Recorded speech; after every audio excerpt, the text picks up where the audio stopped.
De crisis y nos preocupan muchas cosas, pues hubo muchas épocas en donde la gente, aquí en Euskadi y en otros sitios, pues en Castilla también, que se moría de hambre. Y aun muriéndose de hambre, el ser humano necesita expresarse artísticamente. O sea, aunque la gente no comiese, necesitaba pues amainar esa pena haciendo música. Se ha tocado en toda la península, pero sobre todo en Salamanca es un icono, ¿no? En el payo, la sartén es un instrumento muy maravilloso. Si está vacía, por supuesto. Si hubiera un par de huevos, no tocaría nadie la sartén, lógicamente.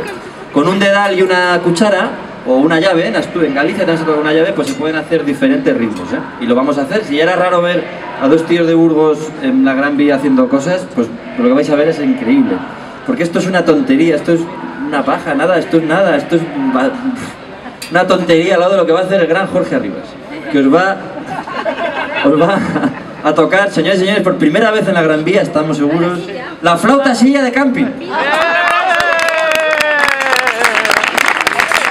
es lo que mejor nos demuestra que el ser humano es mucho más listo que el dinero y que si no tienes dinero para comprarte una flauta, no pasa nada, mientras tengas una broca del 10 y una silla setentera. Porque con una silla se puede hacer un instrumento. Este es un regalo que nos hizo el gran Xavi Lozano. Y no tiene ningún truco. La gente luego cuando viene a comprar los discos siempre dice: ah, es que has metido una flauta dentro. No, solo hay una broca, un poco de imaginación y tiempo libre, y luego hay que estudiarlo como cualquier instrumento. Sí que hicimos pruebas con las de Decathlon, con tal, y suenan mejor las antiguas. No sé por qué, pero las cosas antiguas siempre suenan mejor. Es así. Entonces esta que se te entera, pues suena mejor. Y luego influye, curiosamente, mucho en la calidad del sonido lo hortera que sea la tela en la que te sientas. Esta es la que mejor sonaba de todas, sí. Así que con estos dos instrumentos vamos a hacer el corrido del tío Encinas, un tema tradicional de Ávila que se toca normalmente con dulzaina y con caja. Hoy se hace con sartén y silla. Venga, en la Gran Vía. En la Gran Vía de Bilbao.